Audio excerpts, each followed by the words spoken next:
Deus abençoe seu dia. Bem-vindos a mais um devocional. Chegamos ao capítulo 15 do livro de Números. Eu te convido a ler ele todo. Eu vou ficar somente com alguns trechos. No início desse capítulo, ele fala sobre a lei a respeito das ofertas, que quando eles entrarem na terra, quando aquele povo entrasse na terra que Deus daria para eles deveriam fazer uma oferta queimada, um holocausto, sacrifício, em cumprimento de um voto, uma oferta voluntária. E aí Deus dá todo o direcionamento de como seria essa oferta. Aqui nós podemos ver que o Senhor, ele repete várias vezes, o Senhor repete as mesmas instruções a respeito dos sacrifícios. E isso também é uma estratégia de Deus de ensinar, né? Através da repetição. E aí, a partir do versículo 17, diz assim: O Senhor disse a Moisés: Fale aos filhos de Israel e diga-lhes: Quando chegarem à terra em que eu os farei entrar, ao comerem o pão da terra, apresentem uma oferta ao Senhor. Das primícias da farinha grossa, vocês apresentarão um bolo como oferta de eira. Assim vocês o apresentarão. Das primícias da farinha grossa, vocês apresentarão ao Senhor oferta nas suas gerações. E aí começa uma explicação sobre o sacrifício pelos pecados involuntários. Eu vou ler o início aqui, versículo 22. Quando vocês cometerem pecado involuntário e não cumprirem todos esses mandamentos que o Senhor falou a Moisés, sim, tudo que o Senhor lhes ordenou por meio de Moisés, desde o dia em que o Senhor ordenou e daí em diante nas suas gerações, então, quando se fizer alguma coisa de forma involuntária e isso for oculto aos olhos da coletividade, toda a congregação oferecerá um novilho pelo holocausto de aroma agradável ao Senhor, com a sua oferta de cereais e de libação, segundo o rito, e de um bode para oferta pelo pecado.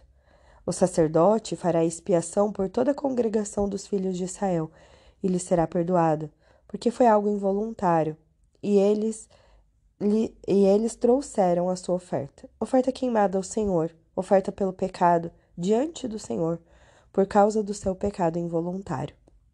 Toda essa congregação dos filhos de Israel e também os estrangeiros que habitam no povo deles serão perdoados, pois todo o povo foi envolvido nesse pecado involuntário. E aí no versículo 32 começa sobre o castigo pela violação do sábado. Versículo 32 diz assim: Quando os filhos de Israel estavam no deserto, encontraram um homem apanhando lenha no dia de sábado. Os que o encontraram apanhando lenha o levaram a Moisés e a Arão e a toda a congregação. Eles o mantiveram preso, porque ainda não estava declarado o que se devia fazer com ele. Então o Senhor disse a Moisés: Este homem deve ser morto. Toda a congregação o apedrejará fora do arraial. Assim toda a congregação levou para fora, o apedrejaram e ele morreu, como o Senhor havia ordenado. E as franjas das capas agora, versículo 37. O Senhor disse a Moisés: Fale aos filhos de Israel e diga-lhes: Ao longo das suas gerações, coloquem franjas nas extremidades das suas capas e ponham um cordão azul em cada franja. As franjas estarão ali para que, ao vê-las, vocês se lembrem de todos os mandamentos do Senhor e os cumpram, para que vocês não deixem arrastar a infidelidade, seguindo os desejos do seu coração e dos seus olhos. As franjas estarão ali para que vocês se lembrem de todos os meus mandamentos, os cumpram e sejam santos ao Deus de vocês. Eu sou o Senhor, o Deus de vocês, que os tirei da terra do Egito para ser o Deus de vocês. Eu sou o Senhor, o Deus de vocês. Amém. Que lindo esse capítulo. Queridos, eu vou começar primeiro com essa lei a respeito das ofertas, né? No passado, naquela época, o perdão era concedido através dos sacrifícios, né? Aquelas pessoas iam lá, apresentavam os animais, davam os animais em holocausto, e aí o Senhor perdoava. E aí Deus mandou o maior de todos os sacrifícios, que foi a vida de Jesus para perdoar os nossos pecados, né? Para carregar os nossos pecados. E hoje a gente não precisa mais fazer nenhum sacrifício como esse. Mas eu refleti que muitas vezes quando nós pecamos, a gente vai aos pés de Cristo para nos arrepender, pedir perdão, é necessário que a gente mude a rota, é necessário que a gente mude o nosso comportamento. E para isso, a gente precisa sacrificar os desejos da nossa carne, né? A gente deixar de fazer coisas que antes a gente fazia, mas que a gente não quer mais fazer, porque a gente não quer entristecer o Senhor, não é mesmo? E aí, quando a gente vai para os sacrifícios pelos pecados involuntários, que todo o povo tinha que fazer aquele sacrifício, e ali a gente vê ele falando sobre uma oferta de cereais e uma oferta de libação. Essa oferta de libação era derramar sobre o altar água, vinho ou sangue, né? Era um ritual ali buscando honrar o Senhor. E não tem como não lembrar da segunda carta de Paulo a Timóteo. Se você ainda não ouviu, eu recomendo que você ouça Amado Timóteo. Coloque aí essa playlist, que é lindo você ouvir as reflexões e as canções inspiradas nessa carta, né? Nessas cartas de Paulo a Timóteo.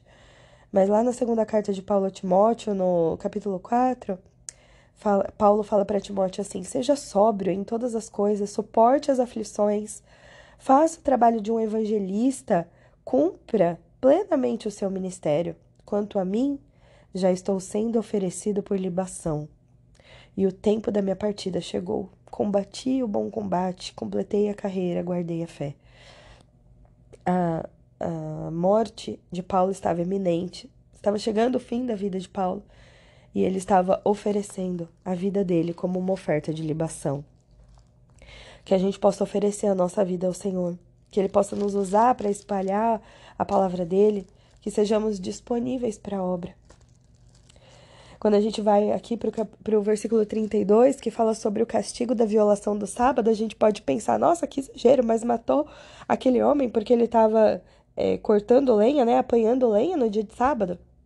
Nós precisamos pensar no contexto. Esse homem desprezou a lei, né? Ele desprezou algo que era muito precioso, que Deus já tinha sido claríssimo. Ele desprezou. E o salário do pecado é a morte. Só para contextualizar, o povo tinha que guardar o sábado, não podia fazer nada no sábado, tinha que ser um dia dedicado ao Senhor. E por isso, Deus mandava um maná em dobro na sexta-feira. Olha só, Deus mandava a provisão da comida da sexta e do sábado na sexta-feira, para que no sábado fosse um dia dedicado para Deus. E esse homem desprezou isso. E aí eu fico refletindo: quantas vezes nós desprezamos o Senhor?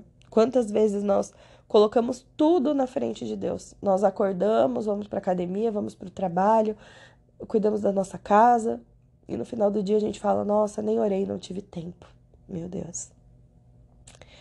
Que a gente não despreze o nosso tempo com Ele, que a gente não despreze o nosso devocional, o nosso tempo de busca. Dentro do seu quarto de porta fechada, você possa falar: Deus, eu escolho você na primícia do meu dia, eu quero conversar com você, eu te amo, Jesus. Que a gente não despreze a lei de buscá-lo. E por fim, queridos, as franjas das capas. Você vê como a vontade de Deus era transmitida até nas vestimentas do povo.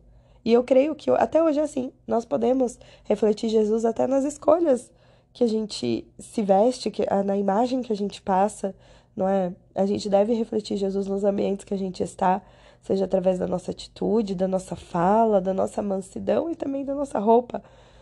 Mas aqui eu achei lindo, né? Deus queria que eles usassem essa roupa com franjas para se lembrar dos mandamentos e para cumprir os mandamentos. E olha que lindo que ele fala aqui: eu quero que vocês não se deixem arrastar pela infidelidade, seguindo os desejos do seu coração e dos seus olhos. Quantas vezes os nossos olhos olham coisas que não devem, não é? O nosso coração deseja coisas que não deve desejar. A gente acaba sendo infiel às vontades do Senhor. E aqui Deus fala: usa essas roupas para vocês lembrarem de ser fiéis e não seguir os desejos do seu coração, porque essas franjas estão ali para que vocês lembrem dos meus mandamentos e cumpram e estejam em santidade. Queridos, hoje a gente não usa mais essas roupas. Mas como você faz para lembrar dos mandamentos do Senhor? Para se lembrar de não seguir os desejos do seu coração, dos seus olhos? Como você faz? Para durante o seu dia não cair nas tentações, não brigar, não se irar. Que você tenha o seu pensamento fixo no Senhor. Que as franjas das capas seja o seu coração sempre disponível para lembrar que Deus tem uma obra na sua vida. Deus tem algo para você. Você é único, exclusivo, é propriedade dele, ele te fez por algum motivo e ele te deseja no centro da vontade dele. Não se distraia. Eu quero orar por você. Deus, obrigada, Senhor. Obrigada por mais um dia, mais uma oportunidade de estar na sua presença. Obrigada, Pai, porque o Senhor é bom e a sua misericórdia dura para sempre. Pai, nós te louvamos e te agradecemos por essa lição de hoje. Que o nosso sacrifício seja para abandonar todo o pecado. Que nossa vida seja essa oferta de libação. Que a gente possa estar no centro da sua vontade. Pai, eu peço que não nos deixe desprezar a tua lei. Nós não queremos ter o salário do pecado sendo a nossa morte. Pelo contrário, nós escolhemos o Senhor. Nós escolhemos te alegrar. Nós queremos a tua vontade no centro das nossas vidas. Pai, não queremos ser considerados infiéis, seguindo o desejo do nosso coração, o desejo dos nossos olhos. Não, Pai, nós queremos o Senhor. Nós desejamos o Senhor.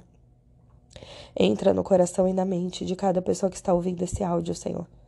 Que ela possa se sentir revigorada, refeita, fortalecida, guardada e guiada nos teus caminhos.